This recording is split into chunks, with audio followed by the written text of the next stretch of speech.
주신 하나님의 말씀은 시편 96편 1절부터 7절입니다. 우리 자리에서 일어나셔서 하나님이 우리에게 주신 말씀을 같이 읽도록 하겠습니다.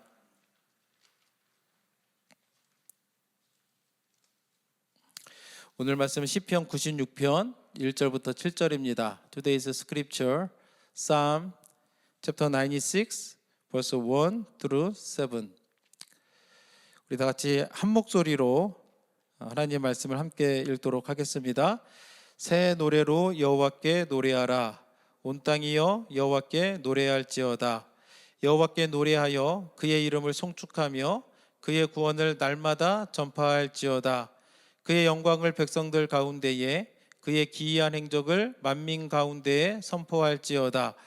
여호와는 위대하시니 지극히 찬양할 것이요 모든 신들보다 경외할 것이며, 만국의 모든 신들은 우상들이지만 여호와께서는 하늘을 지으셨음이로다. 존귀와 위엄이 그의 앞에 있으며 능력과 아름다움이 그의 성소에 있도다. 만국의 족속들아 영광과 권능을 여호와께 돌릴지어다. 여호와께 돌릴지어다. 아멘. 자리에 앉아주시면 좋겠습니다. 오늘은 2026년도 첫 번째로 맞이하는 선교 주일입니다. 그래서 오늘은 선교 주일을 맞이해서 하나님께 하나님의 영광을 열방에 선포하라라는 제목으로 하나님의 말씀을 나누고자 합니다. 우리가 잘 아는 시편 103편 1절과 2절에서는 내 영혼아 여호와를 송축하라. 내 속에 있는 것들아 다 그의 거룩한 이름을 송축하라. 내 영혼아 여호와를 송축하며 그의 모든 은택을 잊지 말지어다 라고 말씀하고 있습니다. 오늘 말씀처럼 우리가 하나님을 찬양하는 것은 우리가 마땅히 해야 될 일임을 우리가 깨달아 알기를 원합니다.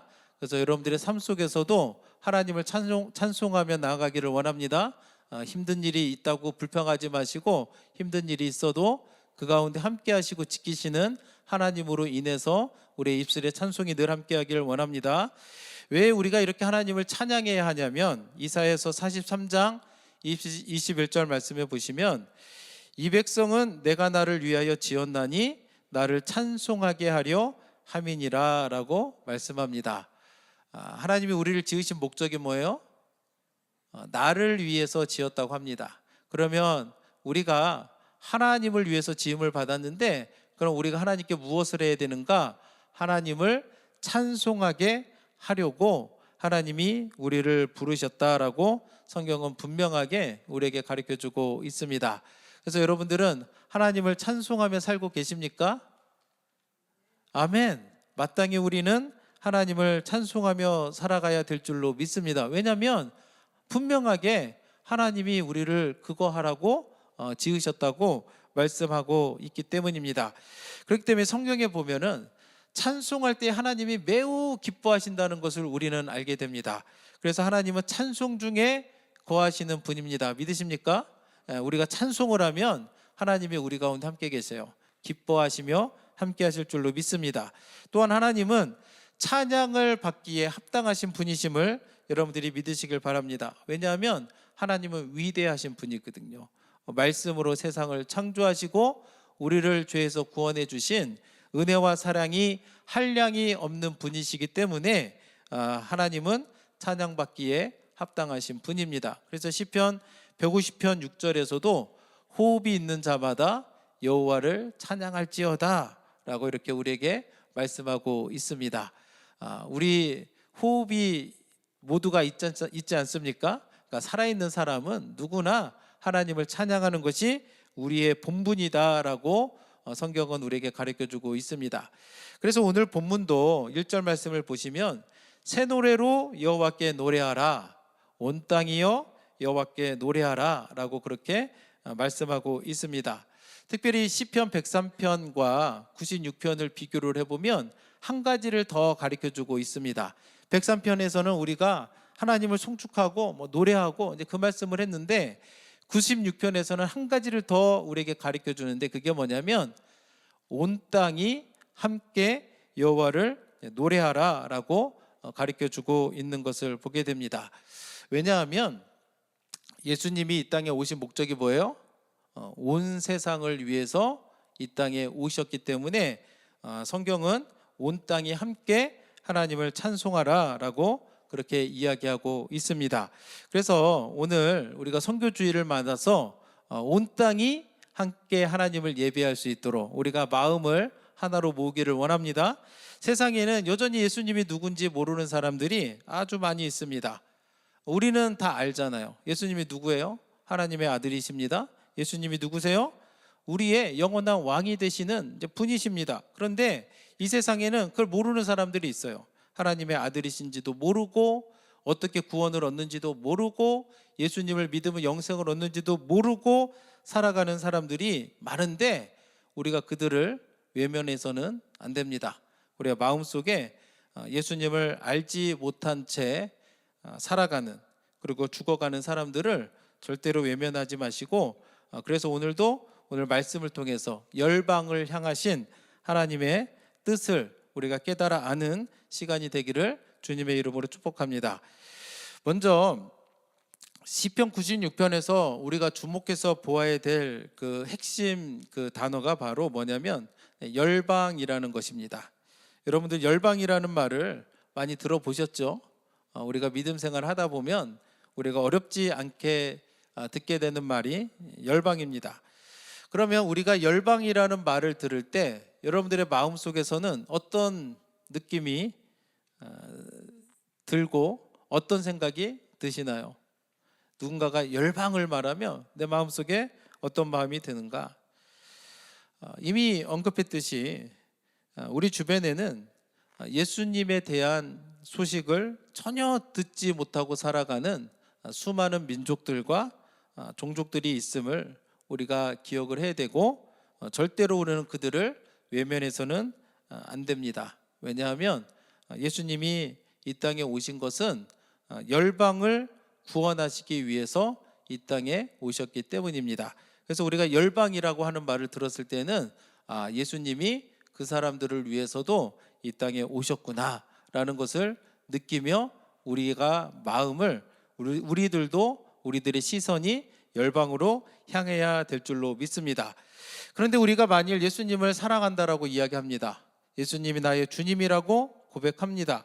그런데 그러면서도 복음을 듣지 못한 민족과 종족들을 위해서 아무것도 하지 않는다라고 한다면 무슨 일이 일어날까요?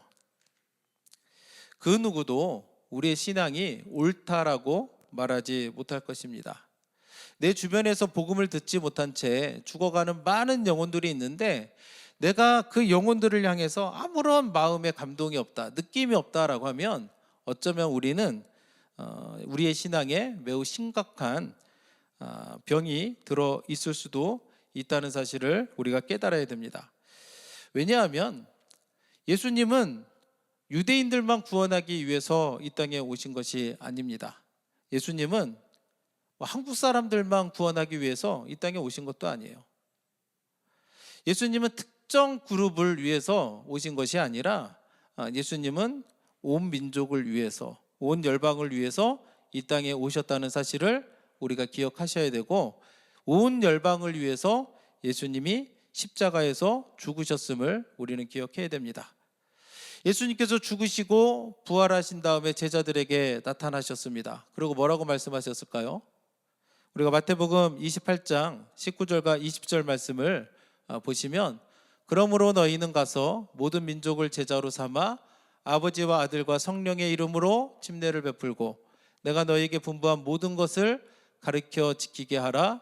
볼지어다 내가 세상 끝날까지 너희와 항상 함께 있으리라 하시니라 라고 말씀하고 있습니다. 예수님이 우리에게 원하시는 게 뭐예요? 모든 민족을 제자로 삼아서 그들이 함께 하나님을 예배하고 함께 하나님을 찬양하는 것을 예수님이 원하신다라는 것을 성경은 분명하게 우리에게 가르쳐주고 있는 것을 보게 됩니다. 그래서 이 자리에 있는 우리 모두도 이와 같은 마음을 품어야 될 줄로 믿습니다. 우리가 모든 민족에게 가서 정말 복음을 전하고 제자 삼는 일에 우리가 힘써야 될 줄로 믿습니다. 그렇다면 정확하게 열방이라는 것은 이제 무엇을 의미할까? 우리가 일반적으로 한국이나 미국, 중국과 같은 그런 국가를 의미하는 것은 아닙니다. 열방이 의미하는 것은 뭐냐면 우리 한민족이나 앵글로색슨족이나 슬라브족처럼 어떤 민족이나 종족, 자신만의 고유한 언어와 문화 그리고 민족의 정체성을 가지고 있는 그러한 그룹들을 의미합니다. 이 세상에는 얼마나 많은 민족과 종족이 있을까요? 국가는 한 200여 개가 있는 것 같습니다. 통계에 따라서 약간의 차이는 있지만 대개 200여 국가가 있는데, 전 세계의 미전도 종속을 조사해서 복음을 전하는 좌슈아 프로젝트에 의하면 이 세상의 전체 종족 수는 17,446개에 달한다고 합니다. 많죠. 그러니까 우리 한국 사람들은 같은 민족이지만 우리 미국 안에서만 해도 얼마나 많은 민족들이 있습니까? 필리핀 같은 곳에서는 각 부족마다 쓰는 말과 종족이 다 다르다고 합니다. 그런 것처럼 이 세상에는 굉장히 많은 종족들이 있는데, 그렇다면 이 중에서 복음이 전파된 곳은 어느 정도일까요? 어떤 민족들에게, 얼마만큼 그 민족들에게 복음이 전파됐을까? 자슈아 프로젝트에 의하면 3,050여 개의 종족들은 아직도 한 번도 복음을 들어보지 못했다는 거예요. 한 번도 선교사님을 통해서 지나가는 말로라도 지저스라는 말에 대해서 들어본 적이 없다고 합니다. 본 적도 없고 들어본 적도 없고, 그렇게 살아가는 종족이 3천여 민족이 넘는다고 합니다. 그리고 7,400여 종족들은 복음을 듣기는 들었습니다. 그런데 그 사람들 중에서 복음을 믿고 예수님을 구주로 영접한 사람은 2%가 안 된다는 거예요. 그러니까 굉장히 적은 수만 간신히 예수님을 알고 영접한 그런 종족 수가 7,400여 개 종족에 이른다고 합니다. 그래서 이런 종족들에게 복음을 전하려면 그들의 언어와 문화를 알아야 하기 때문에 어떤 사람들은 선교사님들이 갈 필요가 없다고 말하는 사람이 있어요. 현지인들이 복음을 전해야 된다. 근데 문제는 뭐냐면 한 번도 예수님을 들어보지 못한 그 사람들이 어떻게 복음을 알 수 있겠냐는 거예요. 그렇기 때문에 오늘날에도 우리가 선교사님들을 파송하고 후원하는 이유가 그들에게 아직도 한 번도 예수님을 들어본 적이 없는, 예수님이 누군지도 모르고 살아가는 사람들에게 복음을 전해야 되기 때문에 우리가 선교사님들을 위해서 기도하고 물질로 후원하고 또 함께 관심을 가지고 우리가 파송하는 이유임을 우리가 알아야 될 줄로 믿습니다. 2026년도를 맞아서 우리가 이제 첫 번째 선교주일을 맞이하는데, 저는 이 시간에 우리 교회에서 후원하는 선교사님들을 이제 소개하기를 원합니다. 주부의 간지를 보시면 알겠지만 저희가 이제 기관을 제외하고 우리가 4명의 선교사님과 1명의 현지인 목사님을 저희 교회에서는 후원하고 있습니다. 먼저 저희 교회에서 후원하고 있는 그 안드레스 목사님이 있는데, 이분은 이제 과테말라에서 사역을 하고 계신 분입니다. 안드레스 목사님은 2014년도에 이제 과테말라 마빌이라는 곳에서 처음 교회를 개척해서 복음을 전하기 시작했습니다. 사진을 보시면 이곳이 지금 마길에 있는 이제 그 교회입니다. 처음에 시작할 때는 건물도 없었고 아무것도 없는 상태에서 시작을 했는데, 또 우리 교회에서 여러 가지로 후원하고 또 하나님이 또 도움 주시고 은혜를 베풀어 주셔서 지금은 이렇게 건물도 있고, 다음 사진을 보시면 어린이들과 함께 모여서 말씀도 나누고 또 함께 교제도 하고 또 예배하는 이제 그 모습을 우리는 보게 됩니다. 그래서 지금은 마빌뿐만 아니라 세 군데에서, 그러니까 마빌을 포함해서 세 곳에서 이제 교회를 개척해서 섬기고 있는데, 특별히 안드레스 목사님이 주목하고 있는 것은 과테말라에 있는 어린 아이들에게 이제 복음을 전하는데 힘을 쏟고 있습니다. 지금은 어린 아이들에게 복음을 전하는 것이 당장 눈에는 어떤 도움이 안 되는 것처럼 보여도 시간이 지나면 그 아이들을 통해서 교회가 더욱더 굳건히 세워질 줄로 믿습니다. 복음이 더 전파될 줄로 믿습니다. 그래서 저희 교회에서는 2026년도에는 25명의 어린이들을 후원하고 있는데 한 달에 30불씩 후원을 하면서 이제 그 사역을 돕고 있고, 이런 것들이 또 지난 10여 년 동안에 함께하면서 이런 사역을 만들어낸 줄로 믿습니다. 저희 교회에서는 또한 4명의 해외 선교사님들을 이제 금년에 후원하고 있습니다. 그 선교사님들은 이제 미얀마와 네팔, 멕시코, 태국에서 사역하고 있는데, 다음 그 선교사님 사진을 보시면 그냥 제가 가명으로 이제 D 선교사님이라고 제가 이제 부르도록 하겠습니다. 미얀마에서 사역을 하고 있습니다. 미얀마에서는 복음을 전하는 것이 자유롭지가 않습니다. 기독교인들을 향한 핍박이 많이 있기 때문에 제가 이제 D 선교사님으로만 얘기하는데, 미얀마를 아시는 것처럼 이제 군부가 지금 다른 소수 민족들하고 전쟁을 벌이고 있는 상황입니다. 그리고 이제 근래에 1월 달에 그 선거를 했는데, 군부에서 이제 부정 선거를 해가지고 또 전국이 굉장히 혼란하고 어수선한 상황 가운데 있다고 합니다. 이럴 때에 저는 그곳에 예수님이 그곳에 있는 사람들에게 낙심되고 소망을 잊어버리고 정말로 암흑 가운데 있는 그 사람들에게 또 예수님이 우리의 소망이 되실 줄로 믿습니다. 그래서 이런 사역들을 통해 가지고 그 사람들이 어려움 속에서도 용기를 얻고 힘을 얻고 또 주님을 받아들임으로 또 미얀마에도 하나님을 참되게 예배하는 예배자들이 이렇게 세워질 수 있도록 우리가 같이 관심을 가지고 기도해 주시기를 부탁을 드립니다. 또한 그 다음 사진을 보시면 멕시코에서 사역하시는 이천우 선교사님과 이제 사모님이 되신데, 지금 이제 멕시코에서 사역하시는 이천우 선교사님은 무슨 그 프로젝트를 가지고 있냐면 이제 선교센터를 이제 짓는 프로젝트를 지금 가지고 있습니다. 그래서 선교센터에서 현지인 사역자들을 이제 가르치기를 원합니다. 그곳에서 신학교를 만들어서 현지인들이 그들의 언어로 그 신학을 배워서 하나님의 일을 감당할 수 있도록 그러한 꿈을 가지고 있고, 또 선교센터 안에서 또 현지인들이 밖에 나가서 세상의 빛과 소금의 역할을 감당할 수 있도록 또 직업 훈련을 시키고 이러한 꿈을 가지고 있는데, 이러한 꿈을 잘 실현해 나갈 수 있도록 또 우리들이 같이 관심을 가지고 기도해야 될 줄로 믿습니다. 다음 사진을 보시면 근래에 선교센터 부지 안에 이제 우물을 파는 일을 했다고 하는데, 다음 사진을 보시면 이처럼 우물이 솟아나서 이렇게 하나씩 하나님께서 그 일들을 돕는 일들을 우리가 경험하게 되는데, 또 여러분들이 또 이런 것들을 보시면서 같이 마음에 품고 여러분들이 꼭 기도할 때마다 꼭 같이 기도해 주시기를 부탁을 드립니다. 다음 선교사님은 이제 제임스 선교사님이십니다. 네팔에서 사역하고 계신데 가명입니다. 네팔은 더 핍박이 심한 곳입니다. 제임스 선교사님은 이곳에서 이제 학사관 사역을 하고 있습니다.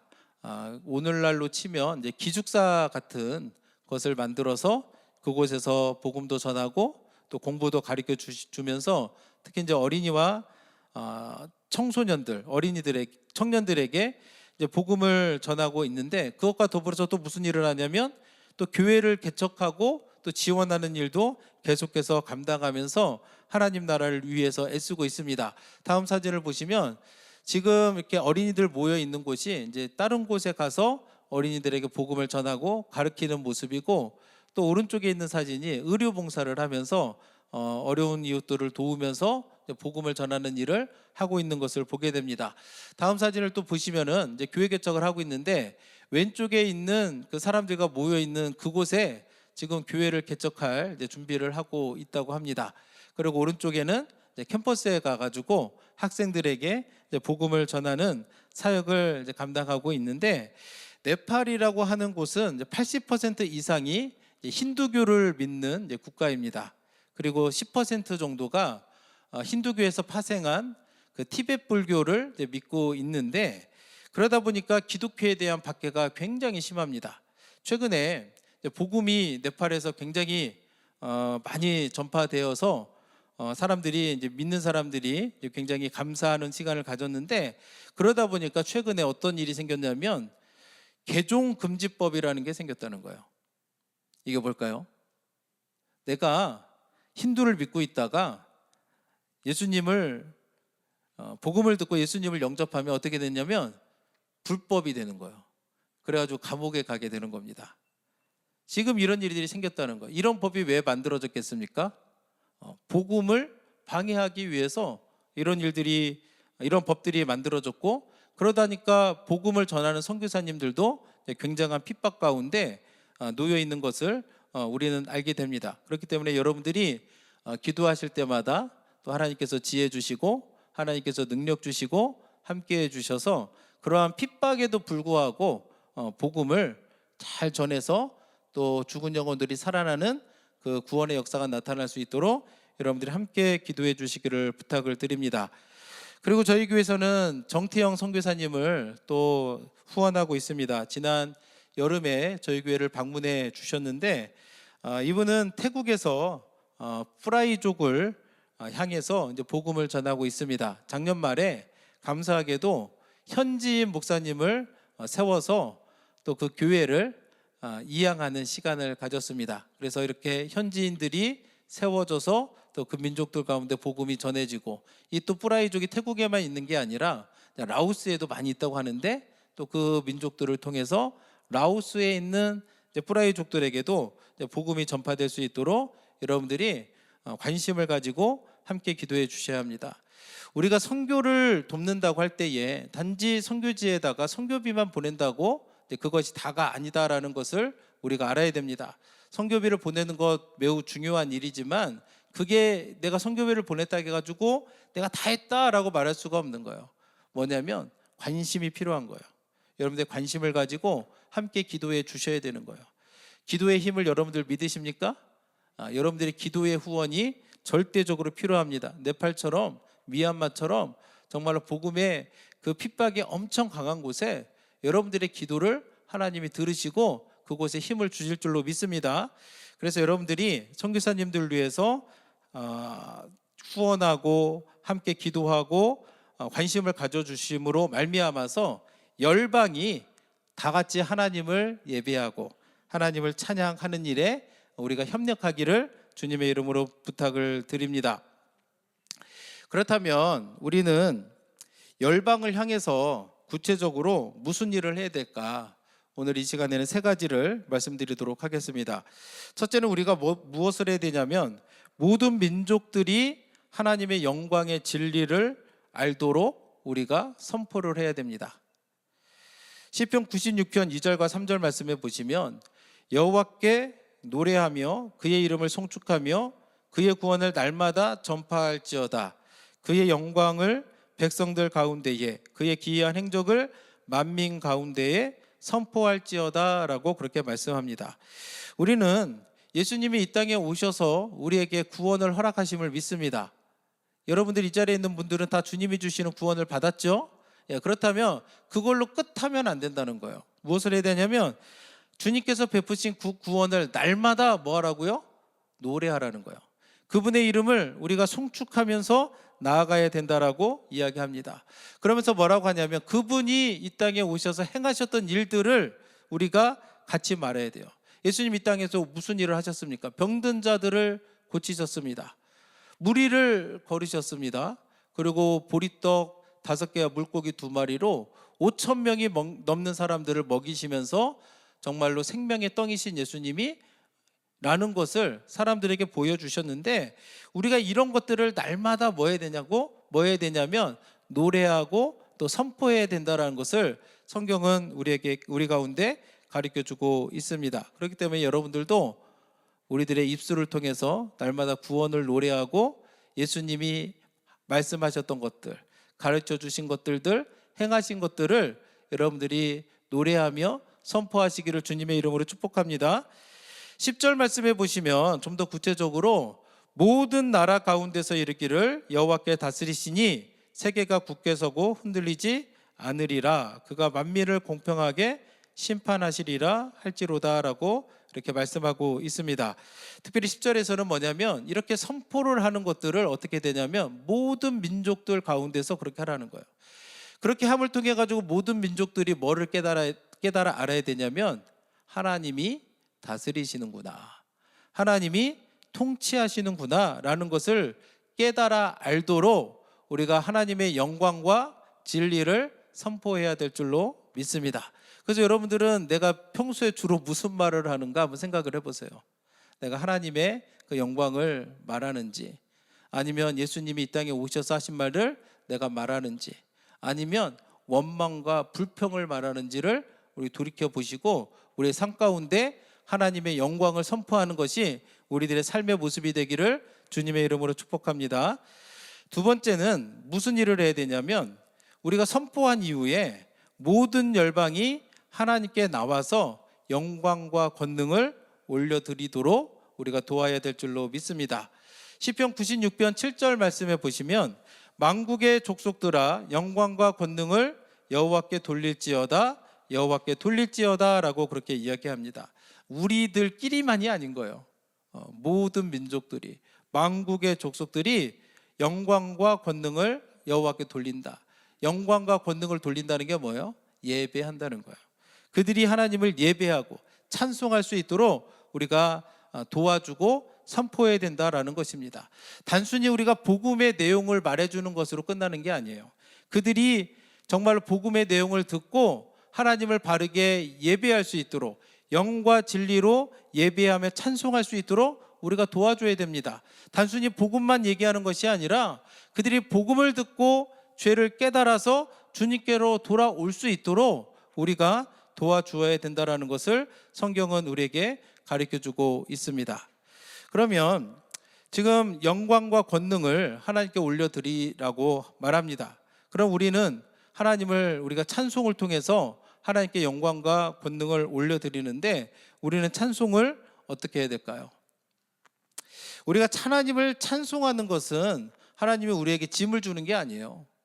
성경을 보면 아까도 말했잖아요. 하나님을 송축하고 찬양하는 것이 우리의 본분이라고 말했는데 왜 우리가 이것을 하라고 주님께서 말씀하시는가 하는 것은 뭐냐면 짐을 지고 우리에게 숙제를 주는 것이 아니라 함께 기뻐하라는 겁니다. 믿으십니까?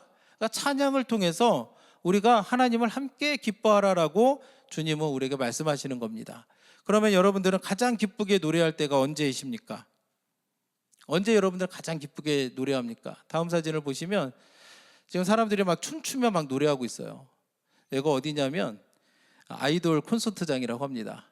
아이돌들이 막 춤추고 노래하니까 사람들이 막 기뻐가지고 막 같이 막 이렇게 흥겨워가지고 노래하며 춤추는 게 나와요. 얼마 전에 저희 아이들 학교 그 밴드 콘서트가 있어가지고 제가 갔더니 골든 곡을 막 연주하는 거예요. 여러분들 골든 아시나요?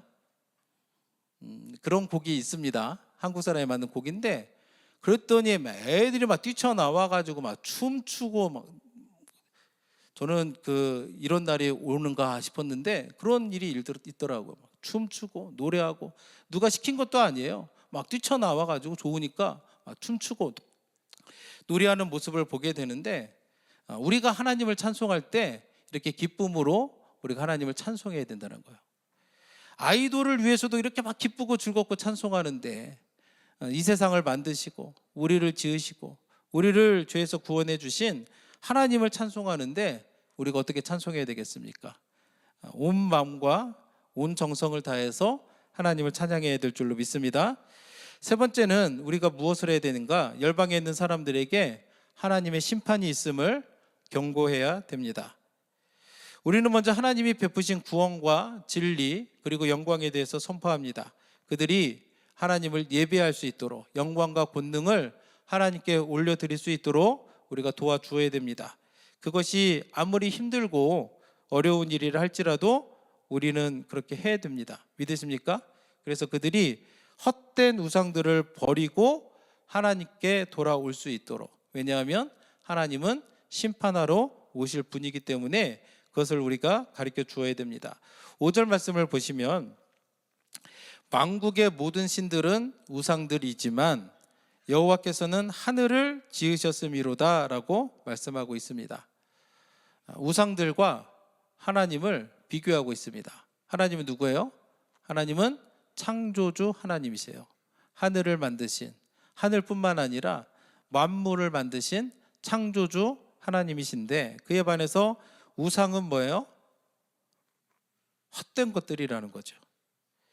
시편 135편 15절과 17절에서는 우상에 대해서 얘기하는데, 열국의 우상은 은금이요 사람의 손으로 만든 것이라. 자, 우상이 뭐라고요? 사람의 손으로 만든 것이다 라는 것을 우리는 알아야 됩니다. 하나님 어떤 분이세요? 하늘을 지으신 창조주이신데, 우상은 사람이 만든 것이다. 입이 있어도 말하지 못하며, 눈이 있어도 보지 못하며, 귀가 있어도 듣지 못하며, 그들의 입에는 아무 호흡도 없나니. 무슨 말이에요? 능력이 없는 거예요. 그냥 아무런 가치가 없는, 능력이 없는 헛된 것들 뿐이다라는 것을 성경은 우리에게 분명하게 가르쳐주고 있습니다. 그런데 너무나도 많은 사람이, 열방에 있는, 만국에 있는 많은 사람들이 그 앞에서 절하는 일들이 굉장히 많이 있습니다. 그래서 우리는 속지 말아야 될 줄로 믿습니다. 하나님은 반드시 심판하러 오시는 분이기 때문에 우리들 가운데 있는 이런 헛된 우상들을 치워버리고 하나님만을 온전하게 바르게 예배해야 될 줄로 믿습니다. 그래서 오늘 말씀 13절에서도 그가 임하시되 땅을 심판하러 임하실 것임이라, 그가 의로 세계를 심판하시며 그의 진실하심으로 백성을 심판하시리로다 라고 말씀하고 있습니다. 그러므로 우리는 하나님이 참 하나님이시며 세상을 통치하시고 심판하시는 분임을 알아서 하나님께 영광을 올려드리는 우리들 모두가 되어야 될 줄로 믿습니다.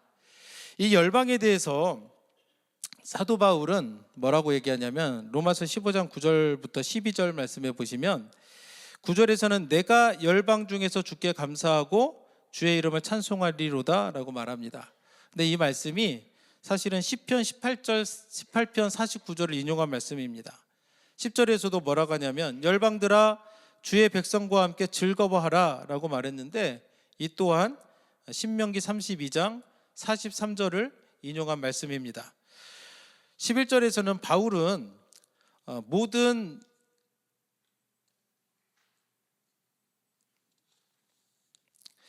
모든 것들을, 15절 말씀이 11절 말씀을 한번 보여주시면, 모든 열방들아 주를 찬양하며 모든 백성들아 그를 찬송하라 하였으며, 이 또한 시편의 말씀을 인용한 것이고, 12절에서도 또 이사야가 이르되 이새의 뿌리 곧 열방을 다스리기 위하여 일어나시는 이가 있으니 열방이 그에게 소망을 두리라 하시리라. 이 또한 이사야서의 말씀을 인용한 말씀입니다.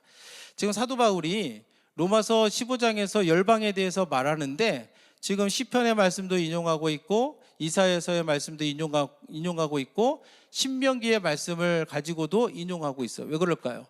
왜냐하면 이런 모든 열방들을 위해서 예수님이 이 땅에 오셨고 십자가에서 죽으셨음을 가르쳐 주기 위해서 지금 사도 바울은 이렇게 열방에 대해서 구약의 말씀들을 인용해서 우리에게 가르쳐 주고 있는 겁니다.